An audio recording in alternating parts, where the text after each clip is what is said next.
Hi, this is MTV214. Thanks for stopping by the channel. It's continuing with HP Lovecraft, Cthulhu, Mythos, Tales. I have some hints up here with sort of figures and artwork are there that relates to the few short stories I read today. So it's full of short stories, this book. I read this short one called Azathoth, which is basically that it's the main character. He's lives in a city and it's sort of like very sterile. It says like sterile there. There's all these buildings and not really nature or anything. It's all like man-made. Sort of like how you think today is with some things of a city that, like, there's no nature, and that he longs for more, and he looks up in the sky, he sees the stars in the skies, and then, like, he daydreams about it. And with his daydreams that, like, something happens and, like, magically he's in a different place. And it says, like, and in the course of many cycles they eternally left him sleeping on a green sunrise shore, a green shore fragrant with lotus blossoms and the starred by red camel loads. So he's like, he gets his wish to, like, be in nature, not just stuck in a city. And then the next one is the Hound. So that sort of relates to about some of these things. So, So the main character and his friend, St. John, that they are into, like, sort of occult things, that they go and basically keep themselves recluses that they have in their old dilapidated home, like in the basement down under a secret, like, museum of strange things. Like, they go to graveyards, dig up, and then have it there, and it says about, like, rotting corpses and different things and skulls and all sort of things. And they're in England, and then they go to some famous person from centuries ago to, like, rob their grave, and that's in Holland. So they go there, they dig up, and in the coffin, not just the skeleton of the person, but also is a green jade amulet, and that they really, like, covet that.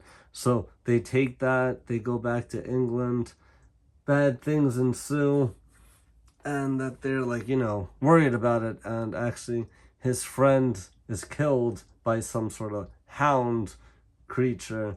And then like, he figures, and that's after that, like, they hear scratching outside, and that they thought they saw, like, a person's figure through the window outside, and other things, strange things happen. So he gets scared, and he's gonna go and return that amulet because it's, like, haunted. So he goes to do that, and it's actually stolen from him.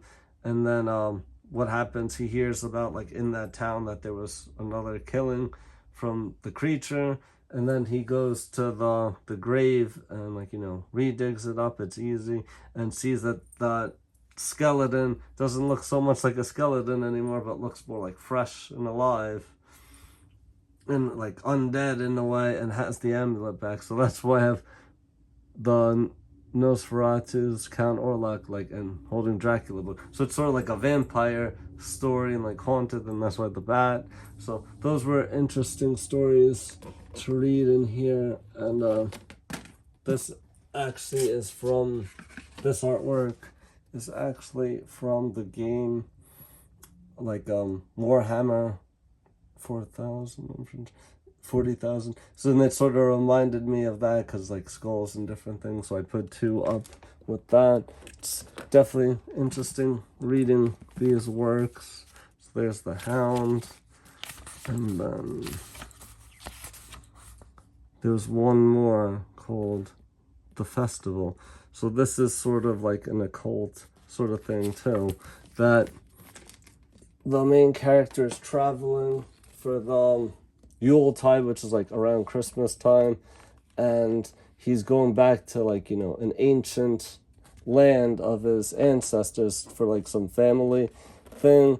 And he goes there, it's, like, winter time, nighttime. He goes, knocks on the door, an old man with a sort of, like, face that doesn't, expressionless and can't speak, answers it, who writes down like, you know, to come inside and different things. And there's an old lady there that she's sewing, and then he has to wait. He's given some books to read and all, and one is like called like necromancer, something like that, but that's like relating to death. So he reads that, he's sort of horrified about it, and then the old man says, like, you know, it's time for us to go. So he goes with the old man and the woman, the old woman, and there other people are coming from out of their houses as well at night, and they're going down the street to the church there, and then like down a deep passage, just keeps going underground, and some sort of strange ritual is done, and that there's like a fire that doesn't have any like flame that casts light, which is sort of strange.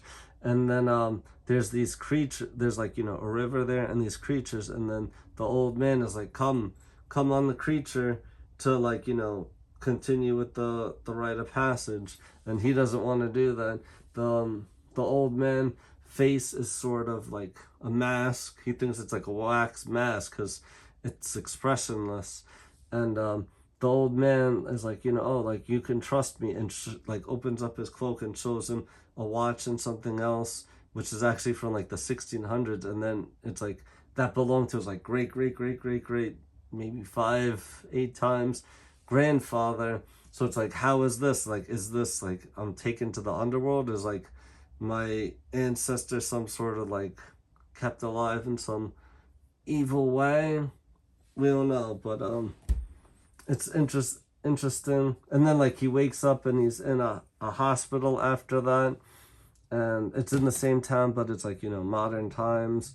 And he's actually asked, oh, like, can I see that book about with that necromancer book in there? And they like listen to him, or oh no, he fell. But it was interesting to read that one, and that one is called The Festival. And then the next one is going to be like The Call of Cthulhu, which probably some people have heard of. So this is one, like, you know, about the festival, some of that book. Short story, it's interesting. And then Call of Cthulhu is next. So definitely very interesting to read this. It's perfect timing with Halloween coming up to have like scary stories. Thanks for watching. Subscribe, comment, like, share. See you in the next video.